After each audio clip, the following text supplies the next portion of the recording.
Hi girls, in the previous video we looked at how to calculate an oxidation number.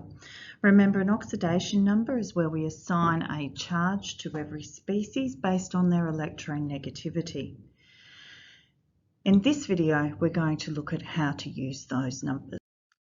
Just a recap from earlier, oxidation involves losing electrons, reduction involves gaining electrons. The process is simultaneous and interdependent.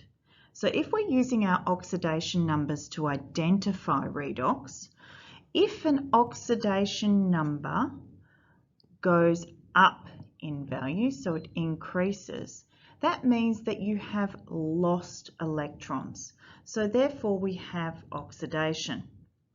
If an oxidation number decreases, therefore we've gained electrons, so it's reduction.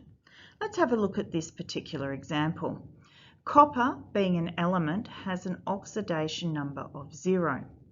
Silver is an ion, so it has an oxidation number of +1.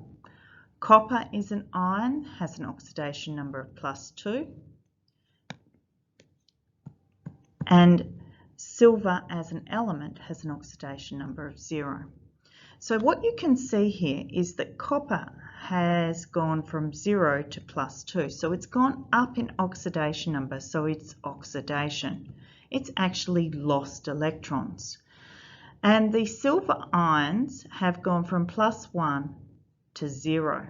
So they've gone down in number, so it's reduction. And if we were going to write our half equations, it would be copper goes to copper 2+, and we have to balance it with the electrons, which is 2 negative, so it's oxidation. And silver ions gain an electron and become silver, so it's reduction. Sometimes it's not always easy to tell if oxidation and reduction has taken place. So this is when your oxidation numbers are really helpful.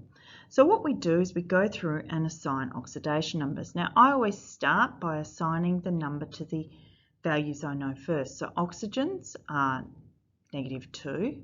Now the hydrogen ion here is +1. Ignore the coefficient. The bromide ion is -1. Ignore the coefficient. The chromium ion is +3. We're ignoring the coefficient. Bromine, being an element, is 0. Hydrogen is +1. And oxygen is -2. So I only have one oxidation number to calculate. So Cr2O7, 2 negative. So 2 chromium add 7 oxygen is equal to -2. So 2 chromium add 7 lots of -2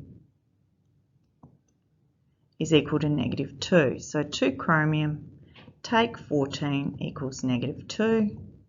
2 chromium equals +12, so chromium must equal +6. So now I study my equation and look for where it's changed. So I can see that the chromium in the dichromate has gone from +6 to +3, so it's gone down in number, so that is reduction. And the bromide ions have gone from -1 to 0, so that's oxidation.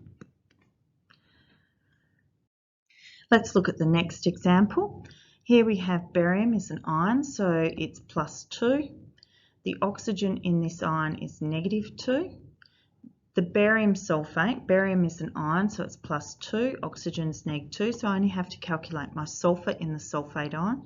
Sulfur +4 oxygen equals -2. Sulfur take 8 equals -2. So sulfur must equal +6. So here it is +6. And here it is +6. Now when you have a look at this particular example, you can see straight away that there are actually no changes in oxidation number. So if there is no change in oxidation number, that means we haven't transferred electrons, which means in this case it is no redox.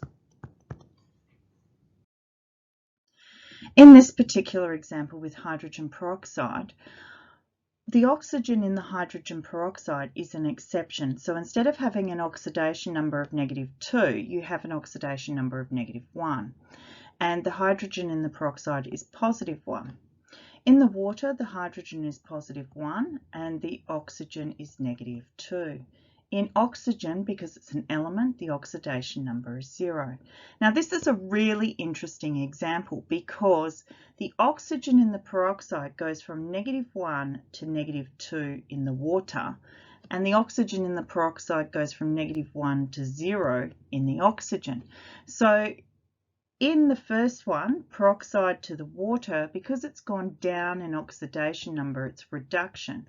And because the peroxide goes from -1 to 0 in the oxygen as an element, this one is oxidation.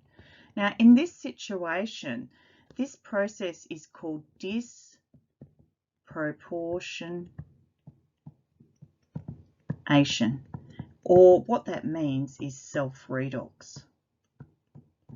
And in this case, the peroxide is both the oxidizing and the reducing agent. In this particular example, we'll go through and once again put in the oxidation numbers for the elements that we know. So oxygen in the permanganate is -2, hydrogen ions are +1, this is an iron, so +2 for the iron 2, +2 for manganese 2, +3 for iron 3, +1 for the hydrogen in water, and -2 for the oxygen. So it only leaves us the manganese to calculate. So permanganate, so manganese plus 4 oxygen is equal to -1. Manganese plus 4 times -2 equals -1. Manganese take 8 equals -1. So manganese then is equal to +7. So now looking at this, you can see the manganese in the permanganate goes from +7 to +2, so it's going down in oxidation number, so it's reduction. And the iron 2 goes from +2 to +3, so it's going up in oxidation number, so it's oxidation. Now let's look at our final example. Once again, go through and put all the oxidation numbers in that you know straight away, which is what I'm doing. Now the first one, the chlorine here must be +4 to cancel out those two lots of -2. Now in the other one, ClO2-, chlorine plus 2 oxygen equals -1. Chlorine take 4 equals -1, so chlorine must equal +3. In the other one, chlorine plus 3 lots of -2 will equal -1, so chlorine plus take 6 equals -1, so chlorine must equal +5. And in this case, you can see the chlorine in this particular species goes from +4 to +3, so it's undergone reduction here. And here it goes from +4 to +5, so it's undergone oxidation. So once again, this is disproportionation,